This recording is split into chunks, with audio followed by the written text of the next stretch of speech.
Il y a 2000 ans, à Jérusalem, la mort et la résurrection du Christ, juste à l'extérieur des remparts, c'est un peu le centre de l'histoire, ça a coupé l'histoire en deux. C'est un événement considérable qui a marqué le monde. Et juste après la mort du Christ, il a été enseveli dans un linceul. Les 4 évangiles en parlent. Et ce linceul est peut-être celui qu'on vous présente ici, qu'on appelle le linceul de Turin. Et la thèse qu'on va défendre dans cette présentation, c'est qu'aujourd'hui, on peut conclure que cette image imprimée sur le linceul ne peut s'expliquer autrement que par la résurrection du Christ. Alors, en général, dans notre monde qui est assez relativiste, assez agnostique, on n'aime pas conclure. On aime mieux rester en disant « on ne sait pas, c'est un grand mystère, on n'a pas d'explication ». Mais je ne pense pas que ce soit la position la plus raisonnable, parce que dans certains cas, effectivement, on peut garder une position en disant « on ne sait pas ». Mais il y a d'autres cas où on sait, et il faut être capable de discerner ces cas-là des autres. Souvent, dans l'esprit des gens, quand vous abordez une question comme ça, soit c'est blanc, soit c'est noir, tout le reste est gris. Soit c'est sûr et certain à 100%, soit c'est sûr et certain à 0%, et tout le reste est indéterminé. Soit c'est oui, soit c'est non, et tout le reste c'est peut-être. Et comme beaucoup de questions ne peuvent pas être un oui absolu ou un non absolu, on a tendance à mettre tout dans la catégorie des peut-être. Mais en fait, aujourd'hui, il y a une nuance qu'il faut apporter parce qu'on a pu réfléchir davantage sur les probabilités. On sait estimer des choses qui sont infiniment improbables ou infiniment probables. Et vous savez que quand on commence à manipuler les puissances de 10, il n'y a aucune grandeur dans l'univers physique qui dépasse 10 puissance 100.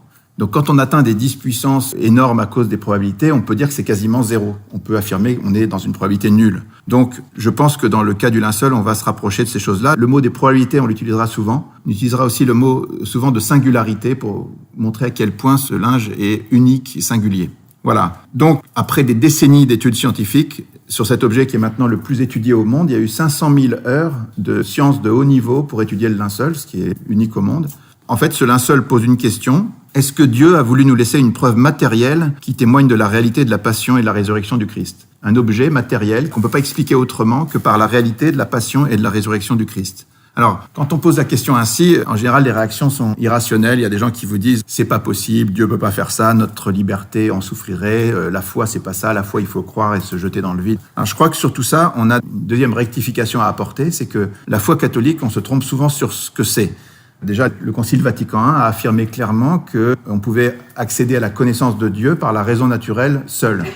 Ensuite, si vous regardez l'Évangile, vous voyez que dans la lettre de Jacques, il dit que vous croyez en Dieu, très bien, les démons aussi croient en Dieu et ils brûlent. Donc, le fait de croire en Dieu, c'est pas la foi. Les démons savent qu'il y a un seul Dieu, mais ils n'ont pas la foi. La foi, c'est autre chose.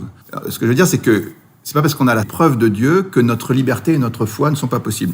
Dans l'Évangile de Jean, c'est très curieux. Jésus est toujours combattu par les pharisiens, les scribes, tout ça. Mais quand il ressuscite Lazare, c'est un homme qui est mort depuis 3 jours, qui commence à pourrir et tout ça, et Jésus le ressuscite, donc c'est une preuve matérielle absolue qui est donnée, c'est une vraie preuve. Et ce jour-là, les Juifs décident de le tuer. Donc ça veut dire que par rapport à n'importe quelle preuve, même si les preuves sont vraies et valables, on garde sa liberté et on doit faire un acte de foi. Par exemple, quand Jésus, après la résurrection, apparaît à ses disciples, Thomas n'est pas là, il vient 8 jours après, et il dit « je veux mettre la main dans son côté, je veux le toucher » et tout ça. Donc il le fait, le Christ lui accorde, et à la fin, Jésus lui dit « cesse d'être incrédule, sois croyant ». Alors, en face d'une preuve pareille, il y a plus, là c'est la preuve totale, quand on touche le Christ ressuscité après qu'il soit mort, on pourrait se dire la foi n'existe plus. Non, c'est pas ça. Le Christ demande à Thomas d'être croyant quand même. Ça veut dire que la foi, c'est pas la connaissance. La foi, c'est une adhésion de notre liberté. On peut la refuser même en face de preuves qui sont des véritables preuves, comme Thomas ou comme Lazare. Le linceul fait partie de ces preuves qui sont devant nous et qu'on peut refuser, mais qui ont quand même un caractère de preuve. Si vous êtes Sherlock Holmes ou si vous êtes Colombo, entre 2 thèses, vous allez essayer de mener une enquête en regardant ce qui marche et ce qui marche pas. Donc, cette enquête, avant 1988, toutes les conclusions de toutes les études scientifiques réalisées dans tous les domaines convergeaient en faveur de l'authenticité du linceul. Et puis, en 1988, il y a le test au carbone 14 qui a conclu différemment en disant que c'était un linge du Moyen-Âge. Il y a une datation, on peut la contester de pas mal de manières, mais en tout cas, ça aboutissait à cette conclusion. Donc aujourd'hui, en fait, vous avez 2 thèses. Il y a une première thèse qui est que c'est bien le linceul du Christ, c'est-à-dire que selon cette thèse, on voit la vraie passion du Christ sur ce linge, il y a le flash de la résurrection à imprimer l'image, les chrétiens conservent cette relique de manière très forte, très précieuse depuis l'origine, et le mystère du linceul est dévoilé aujourd'hui, ce qui n'est pas du tout illogique, parce qu'on est dans un moment où la foi est complètement attaquée de manière assez spéciale, donc qu'il y ait des secours un peu spéciaux qui soient donnés au peuple de Dieu, c'est pas étonnant. Le linceul a commencé vraiment une nouvelle vie avec la photographie qui a été faite fin du 19e siècle. Donc cette thèse est assez logique en elle-même. Il y a une deuxième thèse qui est que c'est l'œuvre d'un faussaire ou que ça s'est fait tout seul vers le Moyen-Âge, qui a donc eu une imitation des éléments de la Passion, que l'image a été produite par un procédé qu'on ignore encore aujourd'hui. On a fait passer ce linge pour une relique à partir de 1453 ou un peu avant. Et la science arrivera un jour à expliquer tout cela. Cette thèse a aussi une certaine logique, mais il va falloir qu'on tranche entre les deux. Donc, pour mener l'enquête, on va parcourir un peu l'histoire du linceul d'abord, ensuite les études scientifiques, leurs conclusions, et puis la correspondance étonnante de ce linge avec tous les détails de la Passion. Et on va le faire pour pas s'éparpiller, parce qu'on pourrait parler pendant 107 ans de ce linge, de toutes les études qui ont été faites, il y a des livres entiers. On va essayer, pour pouvoir conclure, de s'attacher à 5 points particuliers, 5 points clés qu'on va regarder spécialement, et on va se demander sur chaque point, est-ce que ce point n'est pas décisif ? Le premier point, en regardant l'histoire du linceul, c'est le codex de prêt. Alors, la thèse, c'est que l'histoire prouve que ce linceul existait manifestement bien avant l'an 944. Pourquoi est-ce qu'on parle de l'an 944 ? Parce qu'on va voir dans l'histoire que c'est le moment où le linceul est arrivé à Constantinople, et à partir de là, il est évoqué très précisément dans un livre qu'on appelle le Codex de prêt, qui est le premier texte en hongrois, qui est conservé à la bibliothèque de Budapest. Et ce document a l'avantage d'être historiquement incontestable, c'est-à-dire qu'on peut le dater très précisément entre 1192 et 1195. Et ce texte, on verra pour quelle raison, on ne peut pas nier que l'image qui est reproduite dans ce codex parle du linceul de Turin. Alors, si on reprend le fil de l'histoire un tout petit peu, Jésus est mort en l'an 30, il a été mis dans un linceul, et vous savez que la Vierge Marie, c'est l'image de l'Église, elle a le cœur qui vibre de la même manière que le cœur de l'Église, et donc, comme l'Église est attachée aux reliques et aux lieux saints, la Vierge l'était aussi, donc les premiers disciples vont recueillir évidemment les précieuses reliques du Christ. On peut lister par exemple la couronne d'épines, la lance, le calice, les clous, l'éponge, le suaire d'Oviedo, éventuellement la tunique d'Argenteuil, vous avez peut-être entendu parler de tout ça, et un jour on retrouvera aussi avec Sainte Hélène la croix du Christ. Tout ça, ce sont les reliques du Christ. Les premiers chrétiens les recueillent, évidemment, mais pendant toute une première période, entre l'an 30 et l'année 544, on va dire, c'est une période de persécution, c'est-à-dire que les chrétiens sont pourchassés dans tous les coins du monde. Et il y a des martyrs, c'est très dur d'être chrétien, et donc, évidemment, les reliques sont cachées. Donc, c'est assez logique, on n'a pas de trace historique du linceul, qui a probablement été caché, et c'est vrai que quand on regarde le linceul, si vous regardez là, vous voyez sur les côtés, il y a des traces de marques d'eau. Et il y a des gens qui ont remarqué que si on plie le linceul sur lui-même, qu'on le met dans un vase et qu'on imagine qu'il y a un peu d'eau qui se met au fond, et ben on peut arriver à des taches comme ça. Donc c'est une thèse qui est assez valable, qu'à un moment, le linceul a été plié et caché dans un endroit humide.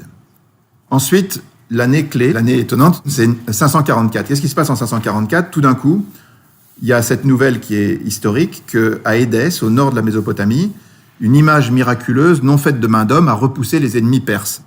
Alors, qu'est-ce que c'est que ce royaume d'Édesse ? En fait, Édesse est le premier royaume qui est devenu chrétien à la fin du IIe siècle. Les chrétiens étaient persécutés dans tous les coins du monde. Il y a un royaume qui devient chrétien. Et comme par hasard, c'est assez logique, les reliques les plus importantes de la chrétienté vont trouver refuge en ce lieu. Et au moment où Édesse est attaquée, on sort un linge et les ennemis sont en déroute. Cette histoire est rapportée un peu partout. Donc on est à peu près sûr qu'il y a eu un événement étonnant autour d'un linge comme ça à Édesse en 544. Tous les témoignages disent qu'à Édesse, on parlait du visage du Christ. Alors, on a pu, avec les travaux de Aldo Guerreschi, remarquer qu'il y avait des marques de pliage sur le linceul. Il a été plié en 8. On peut imaginer qu'il a été gardé comme ça et qu'on voyait que la partie du visage, et donc on disait que c'était le visage du Christ. Alors, qu'est-ce qui se passe en 544 ? C'est une date pivot pour la représentation du Christ, parce que auparavant, avant 544, le Christ était toujours représenté comme un jeune homme imberbe, un berger avec des cheveux bouclés. On voit ça dans les catacombes, on voit ça à Rome, à Ravenne, à Milan. Et c'est les représentations qu'on avait classiquement avant 544. Et tout d'un coup, après 544, le visage du Christ change. Il prend un aspect plus allongé, une barbe hébraïque, le nez allongé hébreu. On le retrouve dans la magnifique image du monastère de Sainte-Catherine au Mont Sinaï. On le retrouve aussi sur des monnaies. À chaque fois que le linceul apparaît dans l'histoire d'une manière ou d'une autre, il y a des monnaies anormales, parce que normalement, des monnaies n'ont pas le visage du Christ, c'est très rare, mais on s'aperçoit qu'à chaque fois que le linceul sort dans l'histoire, il y a des monnaies attachées à ce visage. Voilà, dans tous les coins du monde, à la basilique Sainte-Sophie de Constantinople, on représente le Christ sur un modèle qui est le même que celui que vous avez dans l'église où on a dit la messe à l'instant, le modèle que tout le monde connaît. Alors, après cette date charnière, en 650, les musulmans arrivent à conquérir Édesse, et le linge est caché, mais on sait qu'il reste vénéré, il y a des témoignages là-dessus. Et en fait, c'était une certaine providence que le linge soit caché à nouveau dans un contexte musulman, parce que entre 730 et 787, il y aura ce qu'on appelle la querelle iconoclaste, c'est-à-dire que dans l'Empire byzantin, on va se mettre à détruire toutes les images parce qu'on considère que ça ne respecte pas les commandements de l'Ancien Testament, mais il y a toute une querelle là-dessus. Finalement, elle est tranchée par un concile qui dit non, maintenant que le Christ s'est fait homme, il a pris un visage et donc on peut représenter le Christ. Mais si jamais le linceul avait été gardé dans un contexte chrétien, il aurait été détruit. Il y a eu une quantité phénoménale d'images qui ont été détruites à ce moment-là par ceux qui avaient le pouvoir et qui étaient iconoclastes. Donc, par chance, il était caché dans le contexte musulman et il a été conservé. Après ça, l'Empire byzantin, après avoir détruit les icônes, il devient iconolâtre, c'est-à-dire que tout d'un coup, toutes les icônes deviennent extrêmement recherchées et on entend parler de cette icône d'Édesse qui est extraordinaire. Et donc, il y a une expédition spéciale qui est menée par l'Empire byzantin en 943 pour faire une percée dans l'Empire musulman et aller assiéger la ville d'Édesse, tout spécialement. Ça, c'est historique, on le sait de manière certaine. Et finalement, ils s'arrêtent devant la ville d'Édesse et au lieu de faire la guerre et d'attaquer la ville, ils vont négocier pour qu'on leur remette la précieuse relique en échange de 12 000 pièces d'or et de tous les prisonniers qu'ils avaient, c'est-à-dire 200 prisonniers qui sont remis en échange de la relique. Cette relique est ensuite amenée à Constantinople. L'empereur de Byzance la reçoit dans une procession triomphale. On a des dizaines de témoignages là-dessus. Ça se passe le 15 août 944. Il y a un dessin qui est publié 2 siècles après par Jean Skilitzès qui illustre ça. On voit l'empereur embrassant le visage du Christ sur un linge qui a une certaine longueur. Mais est-ce que c'est le linceul de Turin ? On s'en doute, mais on va l'apprendre de manière certaine grâce au Codex de Près. Donc pour l'instant, le linceul est conservé dans l'église des Blachernes et au Pharos, c'est-à-dire l'église des Blachernes, c'est au nord de Constantinople, et le Pharos, c'est là où était l'empereur. On a des témoignages qui circulent de l'un à l'autre. Voilà, Grégoire le référendaire qui est allé chercher le linceul à Édesse, qui a vérifié que c'était bien cette relique qu'on lui remettait en échange des 200 prisonniers et des pièces d'or, il évoque cette empreinte et il dit qu'elle est embellie par les gouttes de sang jaillies du côté du Christ. Donc on voit bien que c'est pas seulement un visage, il y a aussi le côté. Il y a d'autres témoignages encore, mais finalement, comme je vous disais, vers 1190, le linceul est précisément évoqué dans le Codex de Près, qui est ce premier texte en hongrois incontestable. Alors, qu'est-ce qui nous fait penser de manière certaine que c'est en voyant le linceul qu'on a dessiné cette image ? C'est simplement la position du Christ, la position des mains, et surtout le fait qu'on ne voit que 4 doigts du Christ. On ne voit pas le pouce. Et ça, c'est unique dans l'histoire du linceul. Il n'y a aucune image dans le passé qui avait pensé à exprimer un détail comme celui-là. Et d'où ça vient ? Eh bien, le chirurgien Barbet, qui a fait des expériences en 1932, il a écrit La Passion selon le chirurgien en regardant le linceul. Il a constaté que quand on plantait des clous dans l'espace de Desto, non pas dans les paumes des mains comme faisaient toutes les représentations du Christ, mais si vous faites ça sur un corps que vous crucifiez, en fait, le poids du corps va déchirer la main et le corps va tomber. Donc les Romains, qui étaient un peu des experts en crucifixion, puisqu'ils en avaient fait des milliers, ils crucifiaient dans l'espace de Desto, c'est-à-dire au niveau du poignet, et là, le corps tient parfaitement. Simplement, quand vous mettez un clou à cet endroit-là, vous tapez sur un nerf et le pouce se rétracte. Et avec le corps qui est tétanisé, avec la rigidité cadavérique, le pouce va rester dans cette position-là. Et quand le Christ, sur le linceul, met les mains sur le bas-ventre, on ne voit que 4 doigts. Ça, c'est un détail auquel personne ne pouvait penser.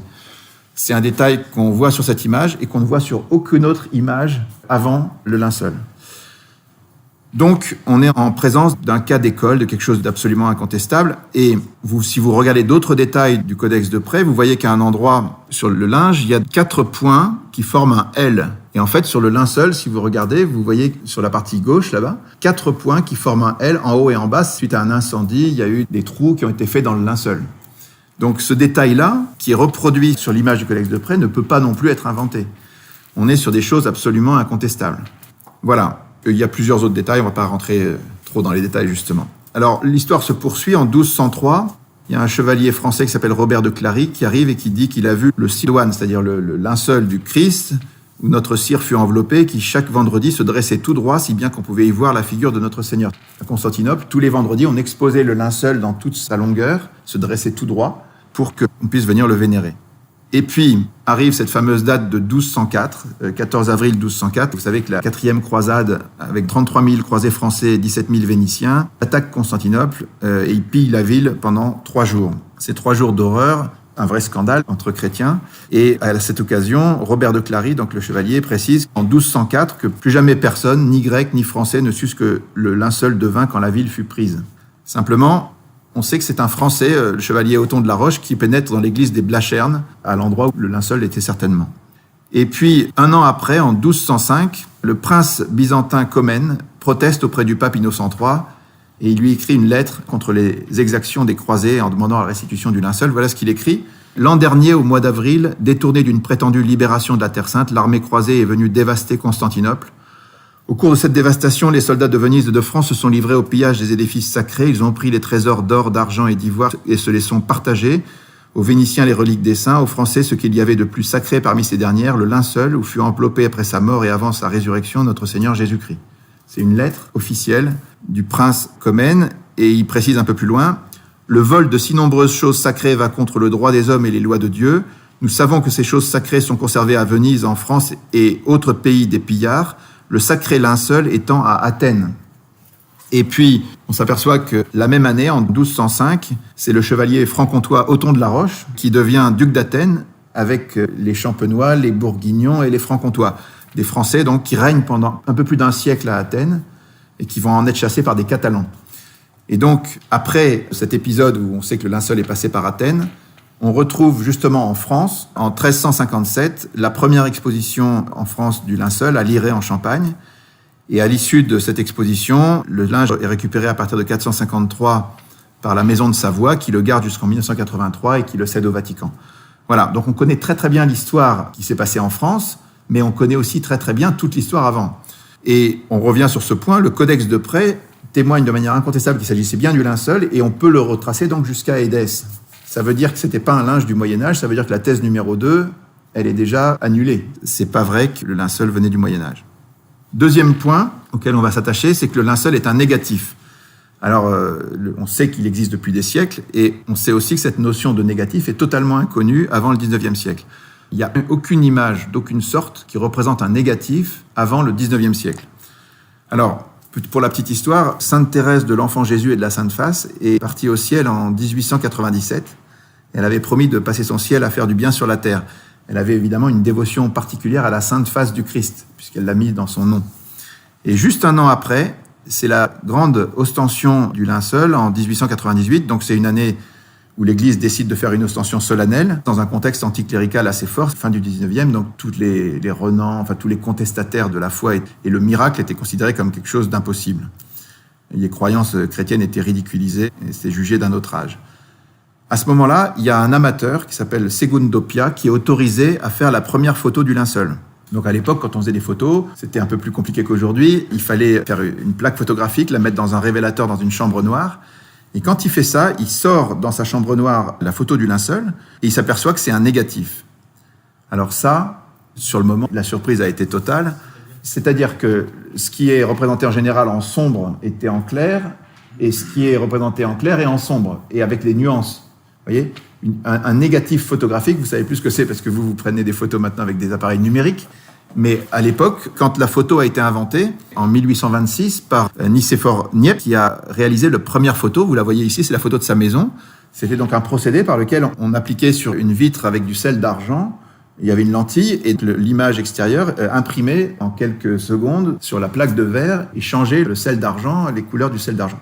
Et on l'a fixée, cette image, et ensuite on l'avait en négatif, c'est-à-dire que ce qui était lumineux était devenu sombre et ce qui était sombre était devenu lumineux. Et ce négatif-là, on a passé 30 ans à se demander comment on allait faire pour le changer et en faire un positif. Et c'est finalement dans les années 1860 qu'on a réussi à faire un deuxième transfert qui permettait d'arriver à un positif. Donc vous voyez que c'est pas facile, c'est une notion qui est compliquée, et personne ne l'avait imaginé, personne ne l'avait conçu avant le 19e siècle.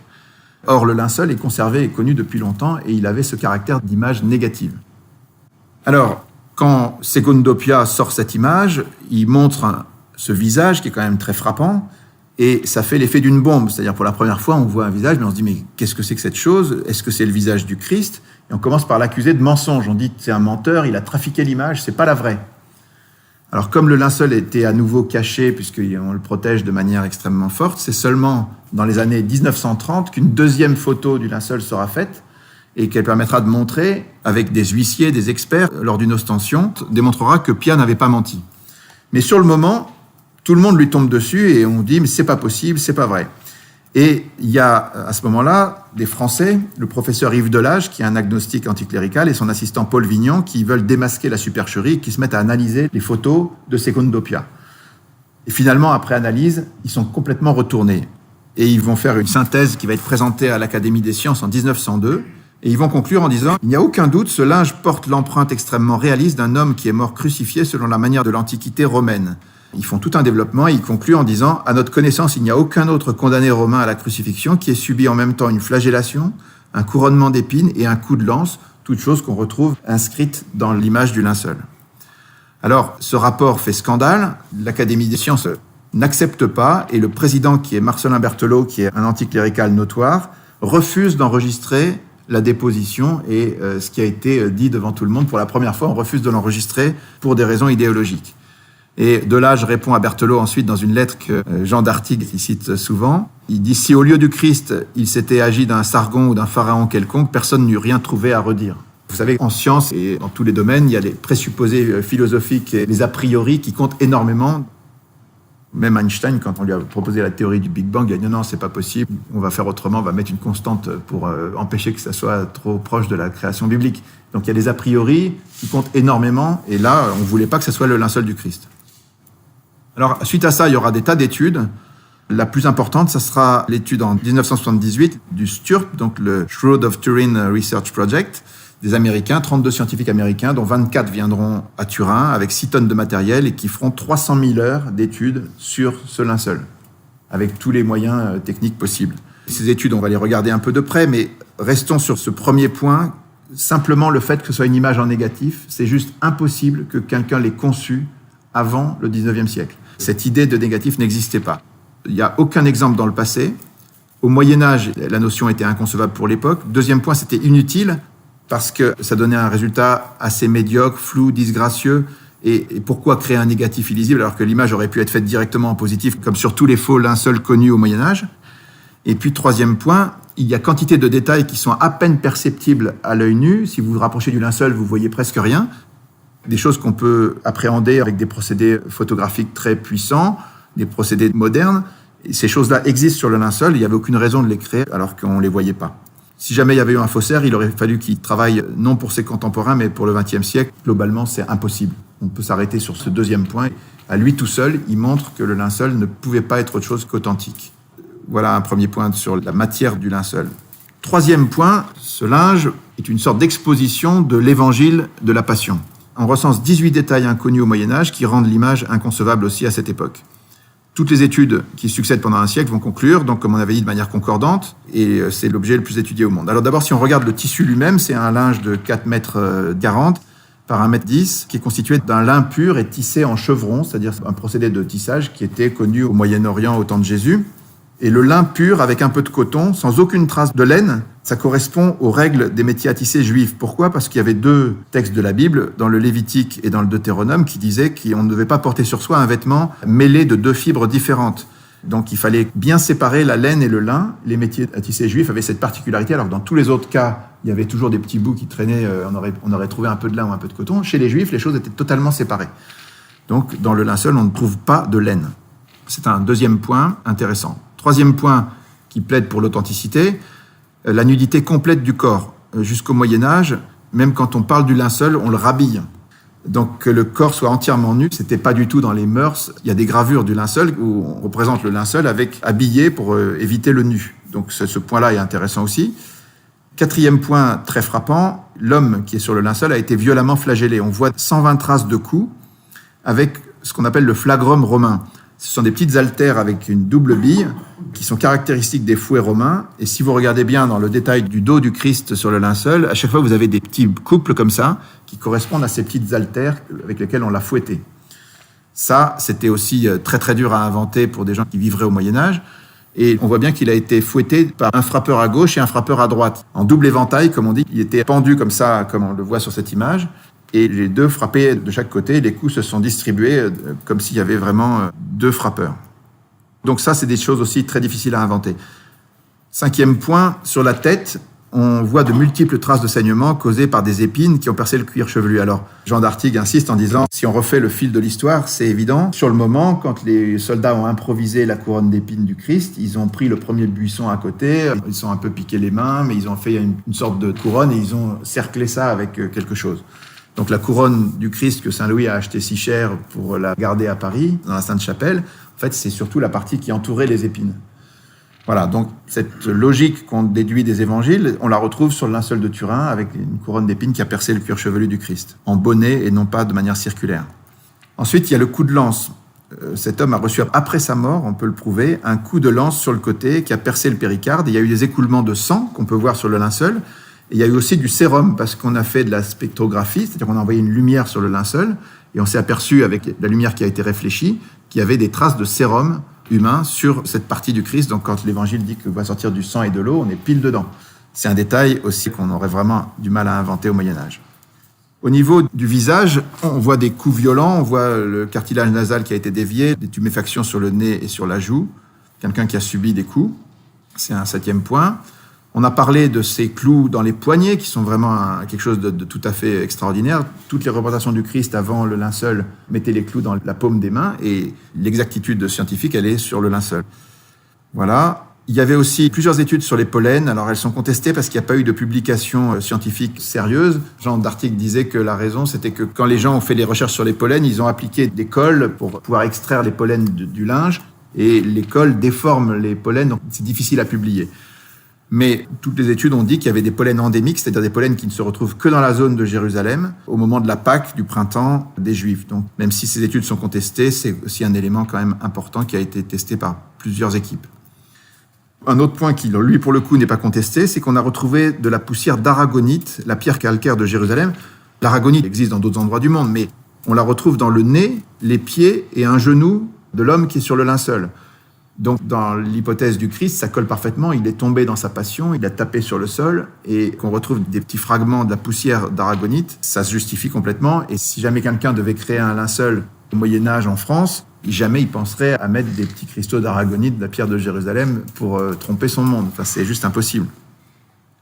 11e point, il y a eu un contact réel d'un corps humain avec du sang, de la sueur, du sérum, mais aucune trace de putréfaction, qui en général vient avant 30 heures. Pas toujours, il y a des corps conservés miraculeux dans l'Église catholique, mais en général, entre 30 et 40 heures, vous avez déjà des traces de putréfaction, il n'y en a aucune sur le linceul. Donc le corps n'est pas resté longtemps en contact avec le linceul a priori. Ensuite, si vous regardez bien au niveau des traces de sang, vous voyez que d'abord, l'image qui a été produite sur le linceul, qui représente le corps, elle n'imprime pas en dessous des taches de sang. Donc les taches de sang existaient avant la production de l'image. Mais surtout, quand vous collez un corps humain, le sang coagule très très vite. Et ensuite, quand vous arrachez le corps, vous arrachez une petite partie des parties microscopiques des fibres. C'est obligatoire. Et bien, dans ce cas particulier, c'est comme si le corps s'était désintégré. Il n'y a aucune trace d'arrachement des fibrilles. Ça, c'est quelque chose qui a convaincu des tas de gens du fait qu'on parle du corps du Christ qui s'est transformé en corps glorieux. Donc c'est très important de pointer qu'il n'y a pas eu de déchirement des fibres lors de l'arrachement du corps. Et puis le sang qu'on trouve sur le linceul, il est d'un groupe très rare, d'un groupe AB, qui est le même sang qu'on retrouve sur le suaire d'Oviedo et sur la tunique d'Argenteuil. Donc tout ça colle parfaitement.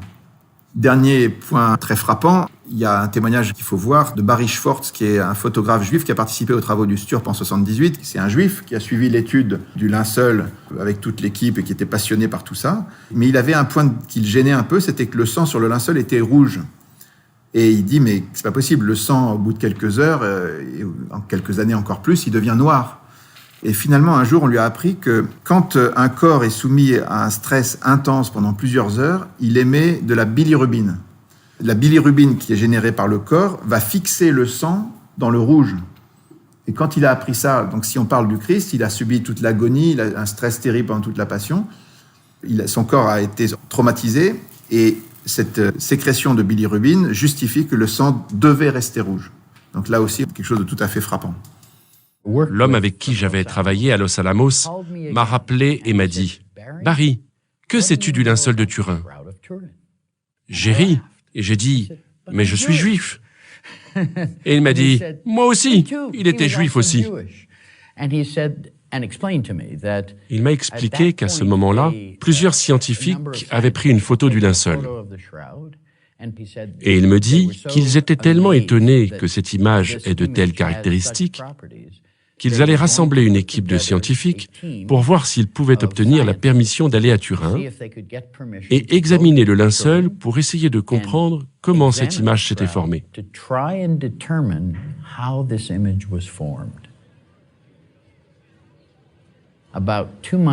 2 mois environ après le début du projet, je me souviens avoir dit à l'un de mes collègues, « Qu'est-ce qu'un jeune homme juif comme moi fait ici ?» Et il a ri et il m'a dit, « As-tu oublié que l'homme du linceul est juif ?»« Non, non, je sais. » Et il m'a donné ce qui est peut-être le meilleur conseil que j'ai jamais eu de ma vie. Barry, va à Turin et fais le meilleur travail que tu peux. Dieu ne nous explique pas son projet à l'avance, mais un jour, tu sauras. C'était un conseil génial, et cela m'a fait rester dans l'équipe. J'allais démissionner. Mais à cause de ces paroles, de Dieu peut-être à travers ses lèvres, je suis resté dans l'équipe. La chose qui m'a empêché d'accepter que le linceul est authentique durant des années, 18 ans, c'est que le sang sur le linceul est encore rouge. Le sang ancien doit être noir ou marron. Personne n'a pu expliquer pendant 18 ans pourquoi le sang sur le linceul est resté rouge. Et en 1995, dans une conversation téléphonique avec le docteur Adler, un chimiste juif qui a prouvé que le sang sur le linceul est vraiment du sang, nous étions en conversation au téléphone. Et là, il m'a dit quelque chose dont je n'avais jamais entendu parler. Quand quelqu'un est torturé sur une longue période de temps, 24 ou 36 heures, à peu près la durée pendant laquelle Jésus a été torturé, le corps entre en état de choc. Jésus n'a pas reçu d'eau, il a été flagellé. Donc il est entré en choc anaphylactique. Après quelque temps, dans ce genre de choc, les parois des cellules rouges du sang commencent à se décomposer. Et le foie répand dans le corps, dans le sang, une enzyme qui s'appelle la bilirubine. Et quand cela arrive, le sang reste rouge pour toujours. Et quand j'ai découvert cela, c'était la dernière pièce du puzzle. Et cela m'a donné la conviction que le linceul est authentique, parce que ça m'a donné une réponse scientifique et crédible à la dernière question que j'avais. Voilà, tous les détails de la Passion se retrouvent sur le linceul du Christ. Et puis, on arrive à un 4e point qui est absolument frappant. Essayer de comprendre comment cette image s'est imprimée, par quel rayonnement l'image s'est imprimée sur le linceul. Alors, on peut être sûr que l'image ne s'est pas imprimée par contact, parce que si vous mettez de la peinture sur un visage et que vous imprimez un linge et que vous enlevez ensuite le linge, vous verrez que le visage est déformé. Or, le visage du Christ, c'est un visage qui n'est pas déformé. C'est pas non plus par peinture, c'est une certitude pour plein de raisons. Il y a une absence totale de pigments, il n'y a pas de collagène. Et puis, on peut dire aussi que l'image qui est imprimée sur le linge, elle a été étudiée par les spécialistes. Le linge est très très fin, il fait 0,3 mm. Et la brûlure, enfin, c'est pas vraiment une brûlure, on appelle ça une oxydation acide déshydratante. Cette oxydation acide déshydratante, elle ne concerne que les 40 premiers microns de la surface du linge. Il n'y a rien en dessous. Si vous le regardez de l'autre côté, vous voyez strictement rien. Donc, n'importe quelle peinture, n'importe quel colorant, n'importe quel objet qui aurait teinté le linge l'aurait transpercé. Sur 0,3 mm, vous êtes sûr. Là, on n'a absolument pas ça. Et quand on analyse de près de quoi il s'agit, cette sorte de brûlure du lin, elle est très superficielle et elle comporte une information de distance. L'image a des teintes dégradées. Cette dégradation des teintes donne une information de tridimensionnalité. En regardant si c'est plus ou moins dense, les brûlures des fibres, on va pouvoir reconstituer une image en 3D du linceul. Il y a Thierry Castetz qui a fait une image 3D que vous voyez sur la gauche, et puis Soons qui a fait un hologramme qui tourne et qui donne un aspect vivant au visage. Ça, on peut le faire simplement parce qu'il y a des parties plus brûlées que d'autres. Et donc, si on interprète cette brûlure en lui donnant une valeur de distance, on reconstitue le visage du Christ. Ça n'existe nulle part dans aucune image, à aucune époque, et on est même incapable de le refaire aujourd'hui. Personne ne saurait refaire ce type de brûlure et ce type d'information sur une image aujourd'hui. Alors, la conclusion de tout ça, c'est que l'image a été produite par un rayonnement qui est extrêmement spécial. Si on veut essayer de comprendre quel type de rayonnement ça pouvait être, vous voyez cette image du Christ, le Christ est à l'horizontale, on peut imaginer qu'il est en apesanteur et que vous avez le linceul qui est parfaitement droit au-dessus et en dessous. Et à un moment, il y a un rayon qui va être vertical, c'est-à-dire orthogonal au linceul, qui va imprimer l'image. Parce que, attention, si vous faites un rayonnement, une lumière classique, vous imprimez rien du tout. Parce qu'une lumière classique, ça part dans toutes les directions. Donc, il n'y a pas d'image nette. Il faut que le rayonnement soit unidirectionnel. C'est un truc de fou.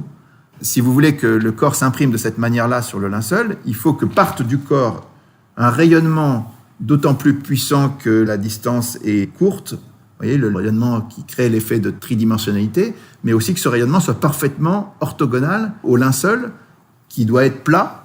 Si le linceul était flottant un peu n'importe comment et que l'image part dans toutes les directions, vous n'auriez rien du tout. Vous auriez de la bouillie. Essayez d'imaginer la chose. On parle d'un rayonnement unidirectionnel, orthogonal au linceul, imprimé sur un tapis volant. Si vous raisonnez 2 minutes, il n'y a pas d'autre manière de concevoir la production de cette image. Franchement...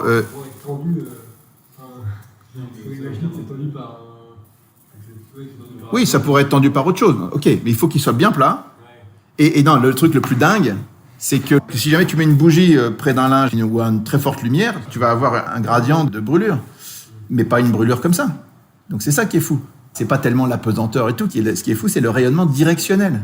Parce qu'il n'y a pas d'autre explication pour faire une image nette. Voilà. Alors au milieu de tous ces éléments concordants qui viennent de différents domaines d'études, la datation au carbone 14 a posé une date différente en disant ça peut être entre 1238 et 1430. Voilà la conclusion de la science, entre guillemets. J'aime bien le point d'exclamation après. La science qui est censée être neutre, elle date le linge du Moyen-Âge, elle met un point d'exclamation. Bon. Mais si vous réfléchissez 2 secondes, il y a eu forcément un rayonnement sur le linceul. Le père Rinaudot a donné l'explication la plus sensée. Il a dit ce rayonnement, quand on a essayé de faire d'autres expériences pour essayer de s'approcher de cet effet sur le linceul, il s'est aperçu que quand on bombardait le linceul par l'éclatement de particules de deutérium, avec des protons et des neutrons, ça donnait ce type d'oxydation acide déshydratante très proche de celle du linceul. Et donc, voilà, on a un petit modèle du genre d'effet qu'on peut atteindre. Mais quand vous faites un bombardement avec un rayonnement comme ça, vous allez changer le taux de carbone 14. Parce que, justement, les protons et les neutrons vont changer le taux de carbone 14 et vous rajeunissez le tissu. Donc, en fait, il y a une explication qui est tout à fait cohérente, c'est qu'il y a eu un rayonnement de type inconnu en l'an 30 et que ce rayonnement a perturbé le taux de carbone 14 sur le linceul. 5e et dernier point, la singularité absolue. En fait, cet objet, on a bien vu, il est unique et non reproductible de 1000 manières. Comment expliquer qu'il n'y ait aucun autre objet de ce type, qu'on s'en rapproche en rien? Il n'y a aucune image qui reprend même 2 ou 3 aspects de cette image unique au monde. Alors, le raisonnement est très simple. Si cette image pouvait venir de causes naturelles communes, il y aurait d'autres cas semblables. Le fait que l'image ait été provoquée par la résurrection du Christ est la seule réponse cohérente parce que si vous avez un événement absolument singulier comme la résurrection du Christ, c'est normal que ça produise un effet absolument singulier comme cette image. Vous avez une singularité qui répond à une autre singularité. Si par contre, vous excluez la résurrection du Christ et vous voulez que ce soit une cause naturelle ou une cause humaine, il n'y a aucune raison qu'il n'y en ait pas eu d'autre. Vous voyez, il y a une bijection entre la singularité du linge et la singularité de l'événement de la résurrection. Bien. Voilà. Alors, si on essaie d'être honnête dans le raisonnement, chacun de ces points clés dont on a parlé permet de conclure. On peut essayer de résumer tout ça dans un arbre logique. Si vous considérez le linceul de Turin, soit il a été fait par quelqu'un, soit personne ne l'a fait. S'il a été fait par quelqu'un, on sait que c'est forcément au Moyen-Âge ou avant le Moyen-Âge. Or, c'est impossible parce qu'il y a 18 détails qui étaient absolument inconcevables, inconnus au Moyen-Âge. L'image ne pouvait pas être conçue de cette manière-là. On parle du négatif, du tissage, des clous, de la forme des plaies, du sang, du pollen, des calcaires, tout ça. Donc cet objet est vraiment inconcevable au Moyen-Âge, hypothèse impossible. Donc il s'est fait tout seul. Alors soit il s'est fait par rayonnement, soit il s'est fait par contact avec un corps. On a vu que le contact avec un corps, c'était impossible parce qu'il n'y avait pas de déformation de l'image. Donc c'est un rayonnement, on en est sûr, mais c'est un rayonnement, comme on a dit, très spécial. Il est orthogonal et non diffus, il procède d'une oxydation déshydratante acide, il y a un effet qui n'est que superficiel et il recèle une information de distance. Et tout ça suppose un corps en apesanteur avec le linceul autour. Tout ça, c'est strictement impossible à reproduire à ce jour. La science d'aujourd'hui, du XXIe siècle, ne saurait pas refaire une image comme ça. Donc, on peut se dire, ce rayonnement, est-ce qu'il a pu être produit par une cause naturelle ou est-ce qu'il est produit par une cause surnaturelle? La cause naturelle, franchement, elle est très improbable parce que le mécanisme est inexplicable. Il n'y a aucun autre exemple et il y a cette singularité absolue. Si une cause naturelle produisait ce type d'image, les mêmes causes produisant les mêmes effets, dans d'autres situations, on aurait produit des images au moins un peu semblables, un peu comparables. On n'a rien. Donc cette solution est aussi à exclure. Donc en fait, on n'arrive qu'à la seule solution possible, la cause surnaturelle.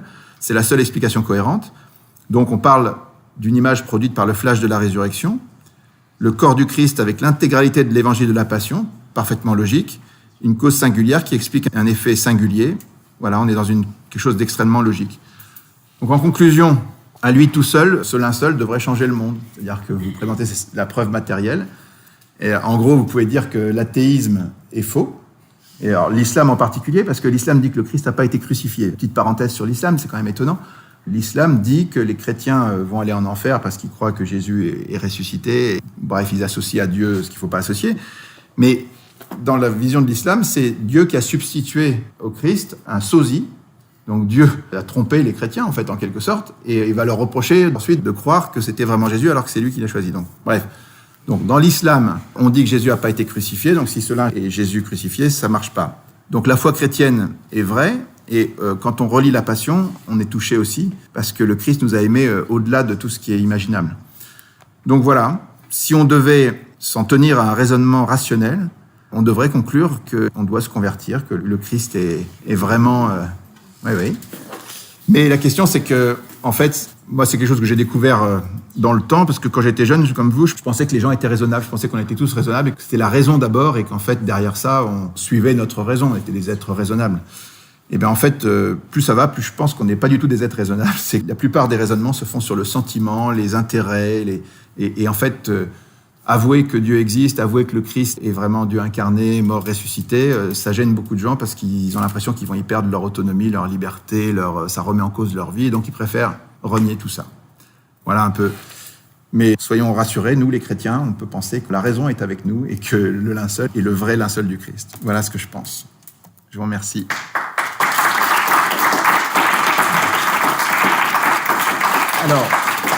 Alors, ce que je vous propose maintenant, c'est qu'il y ait quelques questions. Qu'est-ce qu'on appelle une preuve dans le langage courant ? Qu'est-ce que cherchent Colombo et Sherlock Holmes quand ils font une enquête ? Il y a deux thèses. Il est coupable, il n'est pas coupable. Il était avec le chandelier, il a des traces d'ADN sur le truc et tout. Donc pour moi, c'est des preuves que c'était lui. Une preuve, c'est ce qui invalide une thèse et ce qui rend l'autre valide. Quand vous faites une enquête policière, vous cherchez des preuves. Et à la fin, il faut bien à la maman poser un diagnostic, poser une conclusion. Vous le faites à partir d'éléments matériels. Et à un moment, vous dites, là, cette thèse, elle est invalide parce que cet élément-là la rend invalidée.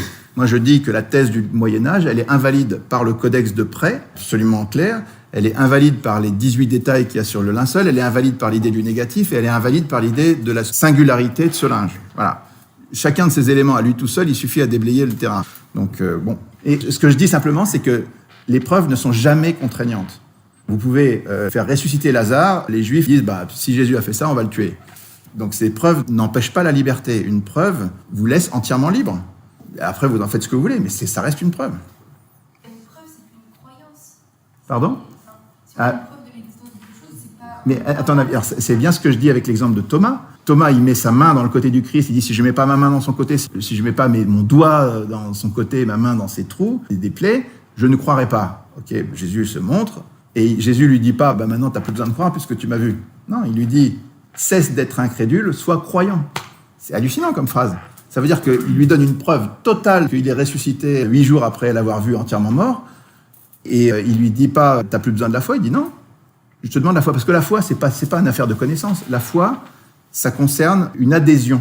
Il faut le vouloir. Et encore une fois, comme dit Saint Jacques, les démons, ils savent qu'il y a un seul Dieu, mais ils n'ont pas la foi parce qu'ils brûlent. Un jour ou l'autre, on sera tous en face de Dieu, on saura tous que Dieu existe. Mais par contre, il y aura ceux qui, par leur volonté, adhéreront à Dieu et ceux qui diront, on n'en veut pas. On reste libre. La foi, c'est pas une affaire de connaissance. Jésus, il n'a pas dit aux gens, prenez un crayon, il y a un seul Dieu, 3 personnes, tac, tac, tac, il vous fait le catéchisme, ok, je sais tout, c'est bon, j'ai la foi. Non, mais il voulait qu'on le cherche. Il cherche une adhésion, en fait, il cherche qu'on l'aime. Donc la foi, c'est à ce niveau-là. Pas le même niveau que la connaissance. On peut faire l'analyse de 1000 points. Il y a eu, comme je vous dis, il y a eu 500 000 heures de travail là-dessus et tout concorde. Ce que je veux simplement dire, c'est, à la fin, la grande question, c'est qu'est-ce qu'on conclut ?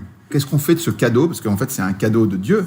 Qu'est-ce qu'on en fait ? Est-ce qu'on conclut en disant « Ah ben, c'est très très mystérieux, on ne sait pas, on verra un jour et peut-être que, voilà, on ne dit rien » Est-ce que c'est ça la bonne attitude ? Ou est-ce qu'en face de cette accumulation de preuves ou de signes qu'on nous a donnés, est-ce qu'on dit « non ».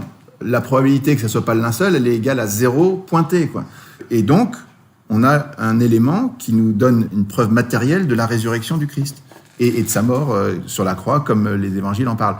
Moi, je trouve que c'est très important. C'est là-dessus que doit s'exercer le discernement, c'est-à-dire, Est-ce qu'on conclut ou est-ce qu'on fait toute cette étude? On a une attitude incohérente en disant, comme d'habitude, on est agnostique, comme d'habitude, tout est relatif. Non, il y a des trucs, à un moment, on a passé le stade de peut conclure. Merci. Voilà. Merci à vous.